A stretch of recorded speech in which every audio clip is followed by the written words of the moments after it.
Welcome back to Left of Boom. I'm your host, Military.com managing editor Hope Hodge-Seck. In March 2017, when I was still covering the Marine Corps full-time, the community was rocked to its core by a news report from my friend Thomas Brennan for Reveal News. He reported on an unofficial Facebook group called Marines United where sickening things were happening, including the sharing and distribution of nude images of female service members without their consent. Congress was horrified, and top brass promised changes. But a lot of Marines and veterans, particularly women, said leaders were just waking up to a toxic culture that had existed with impunity for years. Today, we'll talk to Scott Jensen, a retired Marine officer who used to run the Marine Sexual Assault Prevention and Response Program, and then, after retirement, became a prominent advocate for cultural change in the Corps. 4 years after Marines United, how far has the Marine Corps come? And how much work remains to be done? Scott Jensen, welcome to the show. Thanks, Hope. It's great to be here with you all today. Tell me, where were you when the report by Thomas Brennan was published in March 2017, revealing that this group of Marines and veterans on Facebook were, among other things, swapping nude photos of female service members without their consent? Where were you, and what was your reaction to hearing about this? Yeah, I was shocked. I was about a year out of retirement at that point. So I'd been out of the Marine Corps about a year and had left, as you know, the behavioral programs for the Marine Corps, where I was responsible for sexual assault prevention and response. And I heard the report on the news, and then obviously because of the role I'd been in, had a number of people forward me the information as well. I was shocked and frankly dismayed.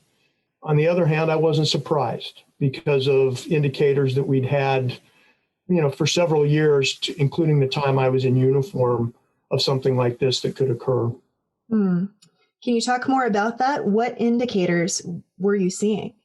Well, it wasn't a surprise to any of us that there was behaviors going on, particularly online, that ran counter to what we were saying publicly and what our position was in the Marine Corps on taking care of people, protecting people, particularly women who were being targeted by people online. The challenge obviously was how much of that targeting was being done by true Marines and how much of it was being done by people who were claiming to be Marines, and then those who were retired or veterans who, you have less control over. I have one stark recollection. I was traveling across the Marine Corps and I was in Iwakuni, and a young Marine female came up to me and said, "Sir, this is what we're dealing with." And she showed me something online that had occurred that was very negative behavior. And by the background, it was clear that it had occurred while the head of the SAPR program was visiting the workspace because of the dates on the back of the board. So, there were young women facing these types of challenges, and there was so little fear of doing this that even having somebody from the headquarters of the Marine Corps who was targeting this type of behavior wasn't enough to prevent it from occurring while I was on site. And we were getting reports of and seeing information that indicated that these type of activities were going on, and we wanted to try to blunt it. Why do you think it was that the Marine Corps, at least from an outsider's perspective, seemed to struggle so much with getting their arms around the online social media aspect of this larger cultural problem? You covered it in the last part of your sentence, was this large cultural problem.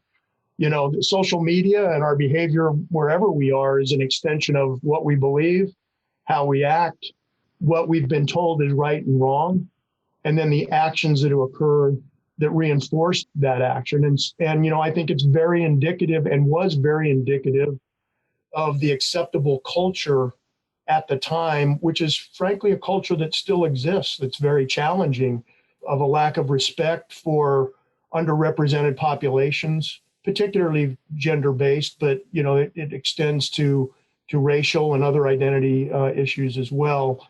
And it just flows over into social media. the issue with social media is it can move around so much. You can shut something down and it can pop right back up. Anonymity of it and the ability to say things and do things where you're not being held accountable for it exacerbates that issue. So I think that's why it overflowed into social media, per your question. Your last tour in the Marine Corps, so you've talked about it, you're kind of director of sexual assault prevention and response. And that was a job you were handpicked by the commandant of the Marine Corps to fill. So how did that come about in the flow of your career? Great question. It's kind of almost the humor of the Marine Corps that a combat helicopter pilot gets plucked out of a role and ends up running behavioral programs in the sexual assault program for the Marine Corps. I believe it was a series of activities that began when I was an operational commander as a colonel, and my focus on the topics of, everything from dealing with suicide issues and trauma issues and the sexual assault, harassment, behavioral issues as an operational commander. I think that got the attention of the assistant commandant and the commandant. The assistant commandant at the time had been my MEF commander. I was a colonel, so and he and I were relatively close. And I think it was probably on his recommendation. I don't know for sure. It was never explained to me. I have a daughter that's in the Navy. She was going to the Naval Academy. I was particularly interested in it from that aspect as well. But it began well before my daughter joined the service. And so, I was flattered. I was also challenged. I was the wing forward commander in Afghanistan. Came home, spent a couple months at home, and then got the call that we'd like you to come up and take over this program. So it was flattering and very challenging. It's not an easy topic. If it were easy to solve, we would have solved it a long time ago. The Marine Corps, and there may, of course, be mitigating demographic factors here, for a long time has had the most dramatic statistics in terms of sexual harassment and assault. They've been the service in which that's most prevalent. But that job, did it give you any new insights into cultural dynamics of the service or the root causes that you might not previously have been aware of? Well, to a certain degree, yes. I mean, it gave me an insight as to the complexity of the problem. It also reinforced to me that in order to work and solve these issues is going to require, breaking some china. You can't stick with the same processes and systems as they exist without changing some pretty drastic things, like how we hold people accountable, how we reinforce behaviors.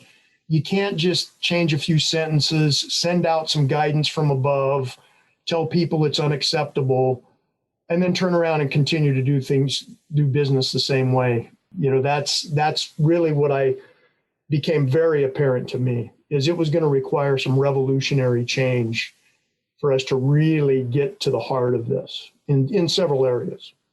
And I know that you closely tracked the fallout of Marines United and the response from leaders in a number of roles that you held. And at this point, you're retired from the Marine Corps. Was that China, in fact, being broken? What do you see as kind of the fundamental elements of leadership response? And was it enough? Was it right? I think they were nibbling on the edges. And I don't think we've still broken the China. And this isn't just in the Marine Corps. This is Department of Defense wide. I do applaud the very quick activity once Marines United popped, and it was just so much in their face that the Marine Corps leadership really responded quickly and effectively, and put out policies and started demonstrating behavior themselves, saying this is unacceptable. So I do applaud the effort that they took there. But had they broken China 2 or 3 years earlier, we may have prevented Marines United altogether. There were suggestions made. It would have been hard. It would have taken money. It would have taken a change in thinking. But there were ways to influence that by how we tracked behavior online and what we did online. And there were always reasons why we couldn't do it. We couldn't do it, which to this day I disagree with, but those were the decisions that were made. But to the broader question of breaking China, what are we talking about? I think a better look at how we integrate women into the service, a better look at how we respect how a diverse population of service members actually contributes to the national security, rather than looking at them as deterrents to contributing to readiness, in some ways. Some of it is finding ways to grow the population of diverse populations. If you're going to keep women down at below 10% of a population, you're always going to have an issue of looking at them in different ways. If you increase that population and have a broader and more diverse population of service members, particularly in the gender area, but that doesn't happen unless you change policies that make things more inviting for women. If you're looking at the assault rates and harassment rates and saying, hey, please come join us, we treat everyone the same, when you can look at the statistics, how many women are going to be raising their hands saying, yeah, let me join. I want some of that. They're making obvious decisions. So how we recruit, but also how we measure behavior. I'm shocked that we have a system that says, okay, physical fitness, twice a year, we're going to measure you for your physical fitness. And we have certain standards, and here's the line. And if you fall below that line, you either need to fix yourself and get above the line, or we're going to ask you to leave. And we record that in personnel reports and how we measure people's performance. It's a very deliberate and detailed line. We don't do that with behaviors. We don't measure leaders and managers and people's behavior and say, hey, here's the standard, and you either fall below or above the standard. And if you fall below the standard, you have a choice. You can stay there and we're going to kick you out, or you can change your behavior to a behavior of excellence, and then we'll promote you, we'll give you command, we'll give you all the opportunities that exist. Those type of things require complete change to a management system. That's breaking China. That's revolutionary. That's hard. Those type of activities, I think, are really what it will come down to, and we've tracked for years addressing the military justice system as well and making the appropriate changes there to better support the topic. That's a lot. And I know there are strong defenders of the status quo in all these cases. And just to give you a chance to kind of lay out, what you were seeing at the time, I'm sure there are people who would say, well, you're advocating for all these changes that should have happened before Marines United, but in some ways you were the guy in charge of this particular piece of the pie in those preceding years. Yeah. Can you take me behind the scenes and what you were pushing for and how people were pushing back, just what that looked like? Part of it, Hope, is just the bureaucracy of it and where the offices lie that deal with sexual assault and harassment. They're down in the manpower channels within DOD and within the services. To push ideas up requires weaving and bobbing and getting to the right locations, and you're competing against funding and readiness requirements that are buying airplanes and equipping, buying new rifles, and all those things that are competing for resources. And I think where our office locations were and how we reported, that didn't really give us a balance of being able to compete and get those types of ideas up and to the right people. Competing priorities. From the Marines United standpoint, there were ways to monitor online behavior that were being used across the country by civilian law enforcement agencies and others that were very useful in predicting where bad things might happen. And they were relatively low cost. And I was really pushing for, systems like that to consider how we monitor.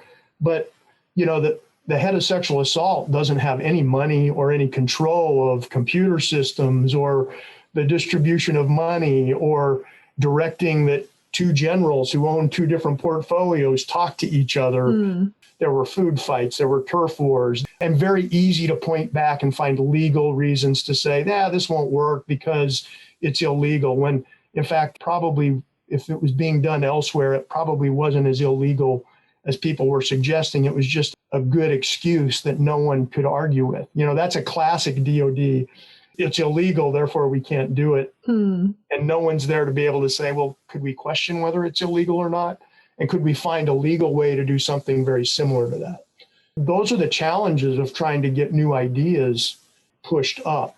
I think another area that I was working on and still espouse this day is just the idea of understanding behaviors at microclimate levels. Right now, the DoD really only measures climate and culture at the 05, a lieutenant colonel or a Navy commander level of command and up. And that really gives subordinate leaders and managers somewhat of an out in that no one's really looking at how their culture and climate is at lower levels within a unit and finding ways of measuring that. Again, breaking China to a certain degree, totally changing how we go about looking at climate and culture. You look at the stories that we see even today in the last 3 months, the stories of young men and women who have been not treated well and have been set aside or retaliated against. A lot of that behavior is happening at a very small unit level, behind closed doors. They're not happening by commanders clear up at the lieutenant colonel and colonel level. And so how do we know when those things are happening and blunt it if we have no way of measuring it? And then again, holding people accountable if there are challenges there. You start holding people accountable in a very positive way. You start rewarding excellence at a much lower level. And miraculously, people start changing their behavior, So those were two areas, and examples of things that I was pushing for, and I still do to this day, to solve some of these problems. Is there anything that you wish you could go back and do in that role, with the benefit of hindsight, or do you just feel like the system was not set up to move the needle forward, and it took this crisis to get people rethinking all this? Yeah, boy, that's a great question. I really felt like I put my heart and soul into what I was doing. I walked away with a very clear conscience with my time in service. I did everything that I could. I had this dual role, right, of representing the military and our policies. And, you and I spoke when I was in uniform and was interviewed. And I was there to defend policies that later on I was also questioning. Preparing for some helping our leaders prepare for congressional testimony. I always wonder, could I have pushed harder? Should I have pushed for more in there? You do question yourself in that regard. But frankly, I walked away with a clear conscience that I had done as best as I could. And, I think a measure of that is I continued. I retired in 2016 and here I sit today still advocating and pushing for positive reforms. And we've seen incremental reforms. We have seen changes. The examples of the response of the Marine Corps with online social media activity, they responded. And that's the nice thing about the military.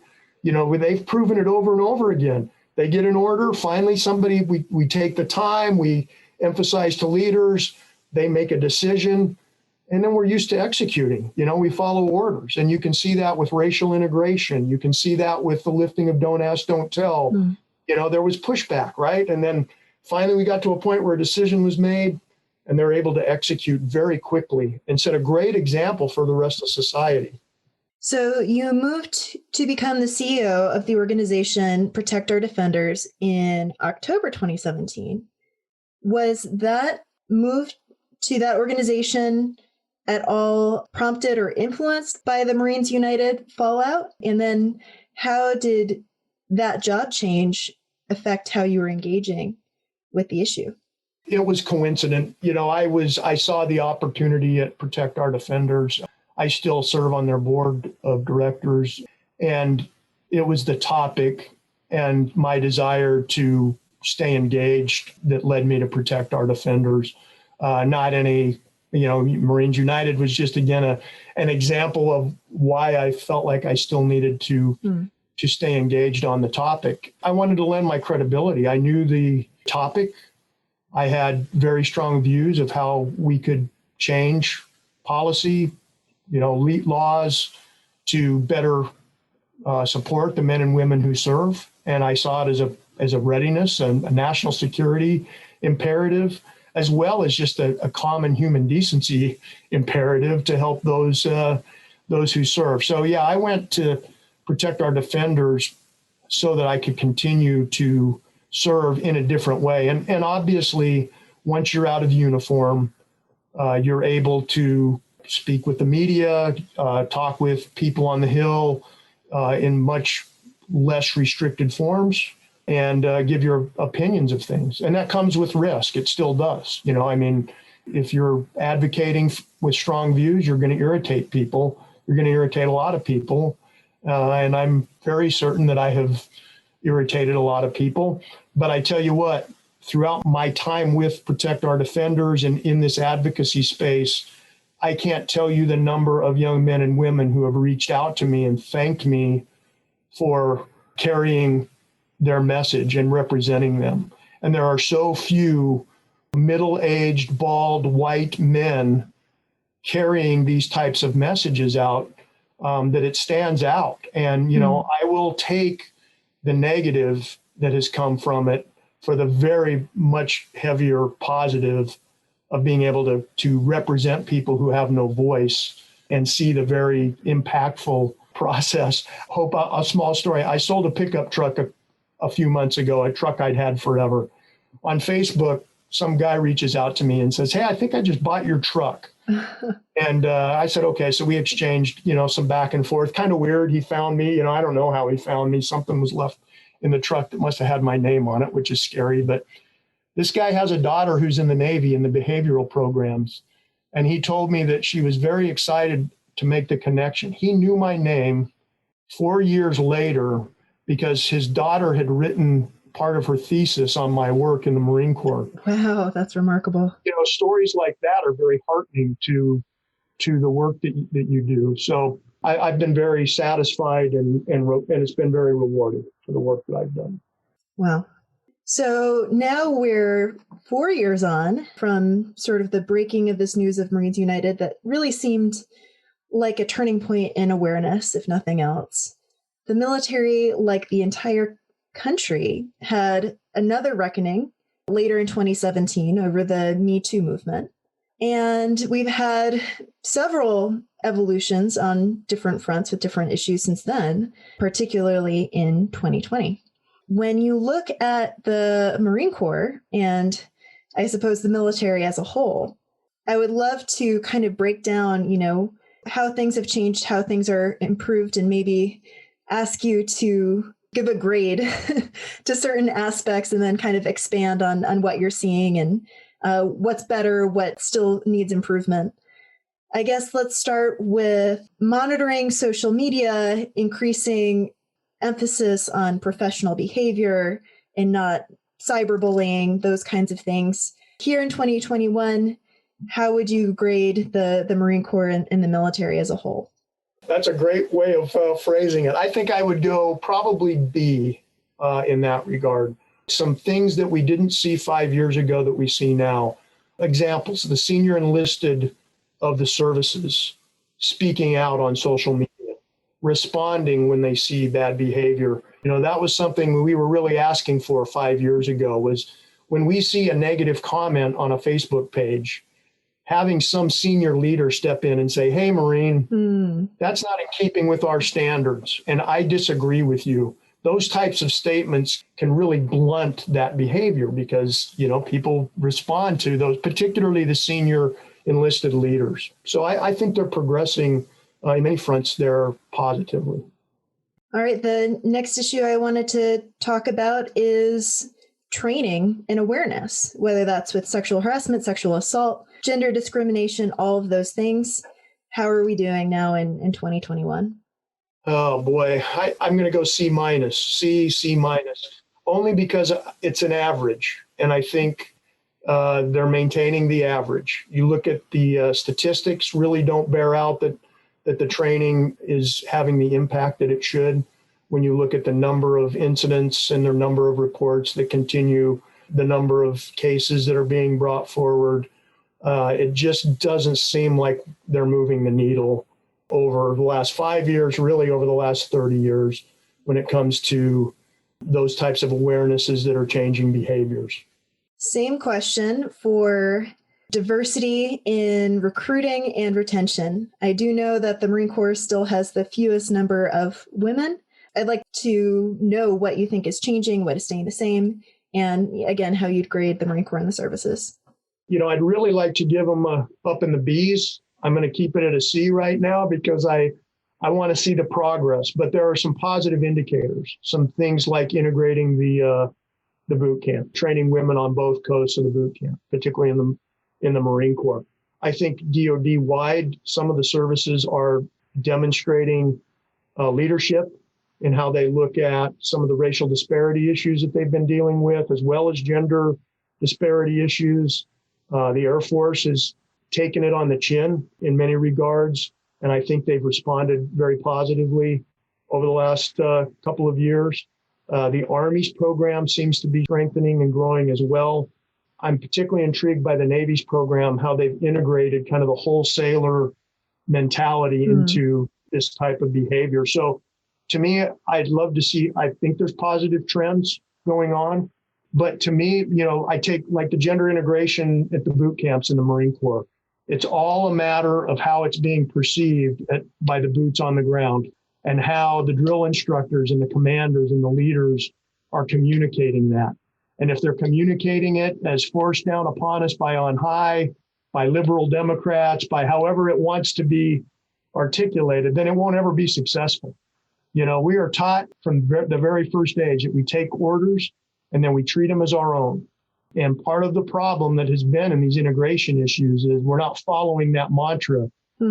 We're not internalizing it, accepting it as our own, and then moving out in that regard. That's why I say I got to see what the trends hold in this. I will say that I'm encouraged by Secretary Austin's very upfront directive on taking a pause and asking for immediate feedback. And I'm impressed by those that have been appointed in the committees and the commissions that are looking at this. They're people that I hold in high regard and I trust to look at alternative ways of doing things. And then again, okay, let's look in 180 days. Were they willing to break China? Have they started to move in ways that make big changes? Then I'll be thinking more about towards the C plus Bs maybe in a few months. We'll see how it goes. Final area to grade, and it's something you hit on earlier in our conversation, structural issues and policies that, whether intended or not, functionally discriminate against women or other groups. This has been a big focus in 2020, 2021. And I've even noted with interest, there's been a coalition of female Marine Corps officers agitating for change with things like policies that discriminate against pregnancy and things like that. So how would you grade the Marine Corps, the services, and how are they addressing this issue?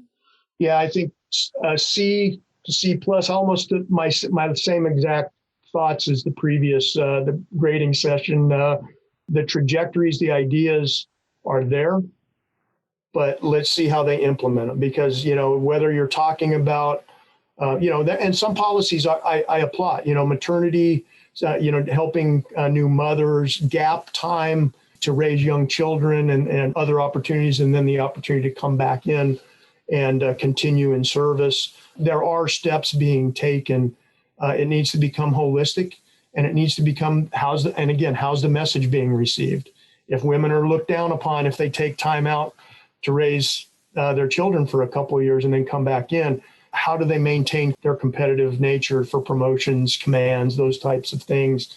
I do believe, again, that the commissions and the committees that have been formed as a result of the presidential transition, Secretary Austin's focus and work and promises could take us down into a whole new area. And I'd love to see that trajectory go up, and you and I talk in a year and I give A's across the board. But I think it's a little too early to tell. But we are at a point, and there are definite leading indicators from both DoD and the administration that indicates that we are primed to make some big changes and to break some China to do that.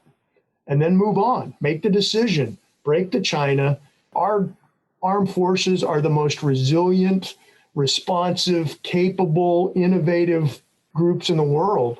You tell them, you make them do it, they'll do it well, and then we'll move on. And we're at that point. But, I go back, I was talking to a group 2 nights ago, reflecting on a quote from 1992 from then Secretary of the Navy, Sean O'Keefe, about how we don't accept this type of behavior. It's against our views, and anyone who can't get along with that needs to get out. 30 years ago. And I think you and I could go back through the records and find senior leaders quoting almost that same chapter and verse every 2 or 3 years up until this time. So to me, the proof is in the pudding. Show me the activity, show me the changes. Don't just pay lip service to it. And then I'll start increasing my grade levels. When you talk about the way forward from here, the path ahead, do military leaders now have all the tools that they need as long as they have the will to break China, as you said? Or are there any places that you think Congress needs to put in place a mandate and give that extra kind of force of law? Well, I think they do have the tools they need if they want to choose that. But I also think that there are going to need to be some legislative changes that demand it. The carrot and the stick. I firmly believe that if our military leaders wanted to do these things, they don't need legislative mandates to do it.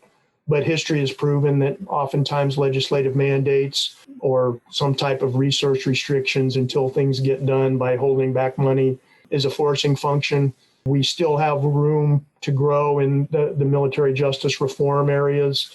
I believe that we have as big a chance this year now with the legislature and who's in the leadership and what we're hearing from both sides of the aisle. And, we've given it enough time. It's time for a legislative mandate on military justice improvement. That's an area I do believe will require legal reform to really make the change that's necessary. I do believe there will also need to be legislative mandates that ask at least for follow-up and reforms and call people for hearings to report on how they're doing, if not being very specific in direct legislative language that directs a different way of monitoring culture and climate change within units and organizations. Well, Scott Jensen, thank you for your time today. It's been a great conversation. Really appreciate your insights and your honest reflection on this pivotal period in military history. Oh, thank you so much.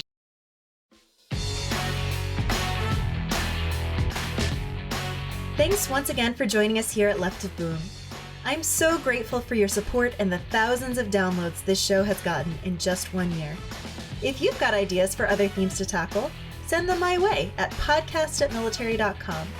I'll give you a shout out on a future episode if you do. And in the meantime, remember you can find all the news and information you need about your military community every day at Military.com.